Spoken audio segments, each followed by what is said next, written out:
존경하는 국민 여러분, 독도는 우리 땅입니다. 그냥 우리 땅이 아니라 40년 통한의 역사가 뚜렷하게 새겨져 있는 역사의 땅입니다.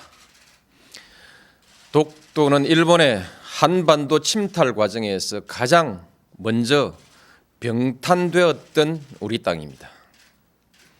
일본이 러일 전쟁 중에 전쟁 수행을 목적으로 편입하고 점령했던 땅입니다. 러일 전쟁은 제국주의 일본이 한국에 대한 지배권을 확보하기 위해 일으킨 한반도 침략 전쟁입니다. 일본은 러일 전쟁을 빌미로 우리 땅에 군대를 상륙시켜 한반도를 점령했습니다. 군대를 동원하여 왕궁을 포위하고 황실과 정부를 협박하여 한일 의정서를 강제로 체결하고 토지와 한국민을 마음대로 징발하고 군사시설을 마음대로 설치했습니다.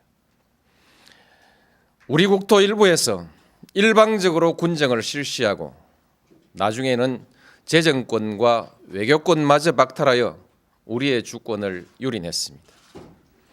일본은 이런 와중에 독도를 자국 영토로 편입하고 망루와 전선을 가설하여 전쟁에 이용했던 것입니다. 그리고 한반도에 대한 군사적 점령 상태를 계속하면서 국권을 박탈하고 식민지 지배권을 확보했습니다.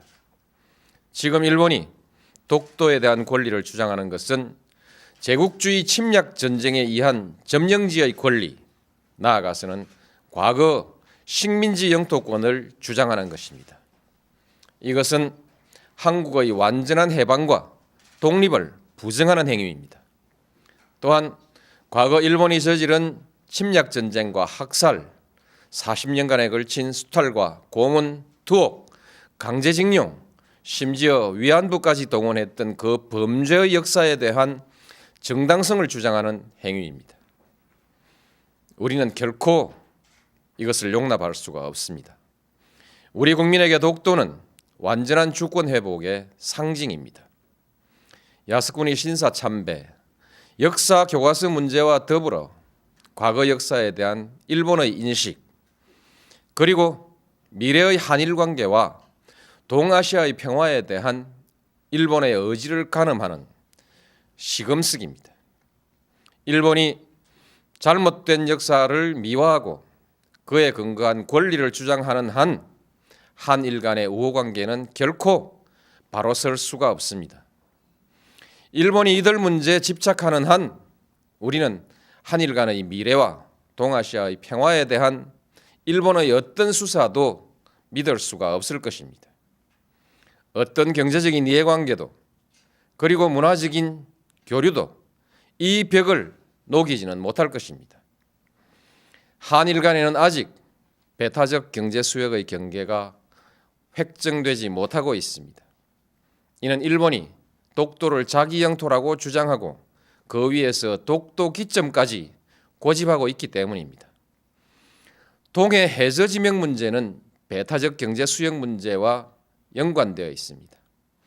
배타적 수역의 경계가 합의되지 않고 있는 가운데 일본이 우리 해역의 해저 지명을 부당하게 선점하고 있으니 이를 바로잡으려고 하는 것은 우리의 당연한 권리입니다. 따라서 일본이 동해 해저 지명 문제에 대한 부당한 주장을 포기하지 않는 한, 그리고 배타적 경제 수역에 관한 문제도 더 미룰 수 없는 문제가 되었고, 결국 독도 문제도 더 이상 조용한 대응으로 관리할 수 없는 문제가 되었습니다. 독도를 분쟁 지역화하려는 일본의 의도를 우려하는 견해가 없지는 않으나 우리에게 독도는 단순히 조그만 섬에 대한 영유권의 문제가 아니라 일본과의 관계에서 잘못된 역사의 청산과 완전한 주권 확립을 상징하는 문제입니다.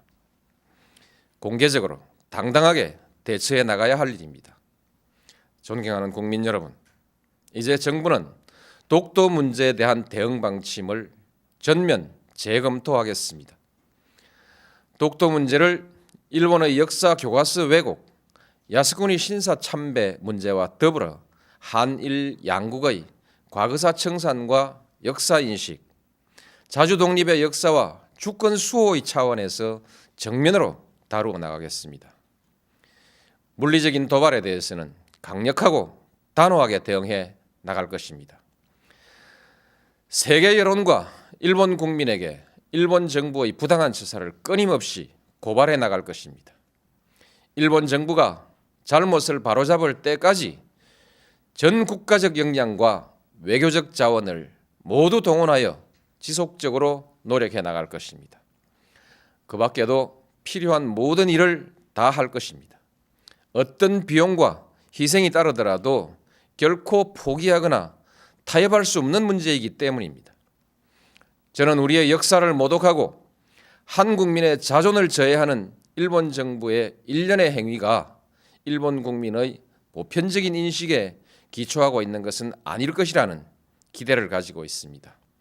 한일 간의 우호관계, 나아가서는 동아시아의 평화를 위태롭게 하는 행위가 결코 옳은 일도 그리고 일본에게 이로운 일도 아니라는 사실을 일본 국민들도 잘 알고 있을 것이기 때문입니다. 우리가 감정적 대응을 자제하고 냉정하게 대응해야 하는 이유도 여기에 있습니다. 일본 국민과 지도자들에게 간곡히 당부합니다. 우리는 더 이상 새로운 사과를 요구하지 않습니다. 이미 누차 행한 사과에 부합하는 행동을 요구할 뿐입니다. 잘못된 역사를 미화하거나 정당화하는 행위로 한국의 주권과 국민적 자존심을 모욕하는 행위를 중지해 달라는 것입니다. 한국에 대한 특별한 대우를 요구하는 것이 아니라 국제사회의 보편적인 가치와 기준에 맞는 행동을 요구하는 것입니다. 역사의 진실과 인류사회의 양심 앞에 솔직하고 겸허해지기를 바라는 것입니다. 일본이 이웃나라에 대해서 나아가서는 국제사회에 이 기준으로 행동할 때 비로소 일본은 그 경제의 크기에 알맞는 성숙한 나라, 나아가서는 국제사회에서 주도적인 역할을 할 수 있는 국가로 서게 될 것입니다. 국민 여러분, 우리는 식민 지배의 아픈 역사에도 불구하고 일본과 설린 우호의 역사를 새로 쓰기 위해서 부단히 노력해 왔습니다. 양국은 민주주의와 시장경제라는 공통의 지향 속에 호혜와 평등, 평화와 번영이라는 목표를 향해 전진해 왔고 또 큰 관계 발전을 이루었습니다. 이제 양국은 공통의 지향과 목표를 항구적으로 지속하기 위해서 더욱더 노력해야 합니다. 양국 관계를 뛰어넘어 동북아시아의 평화와 번영, 나아가서 세계의 평화와 번영에 함께 이바지해야 합니다. 그러기 위해서는 과거사의 올바른 인식과 청산, 주권의 상호 존중이라는 신뢰가 중요합니다. 일본은 제국주의 침략사의 어두운 과거로부터 과감히 털쳐 일어나야 합니다. 21세기 동북아의 평화와 번영, 나아가 세계 평화를 향한 일본의 결단을 기대합니다. 감사합니다.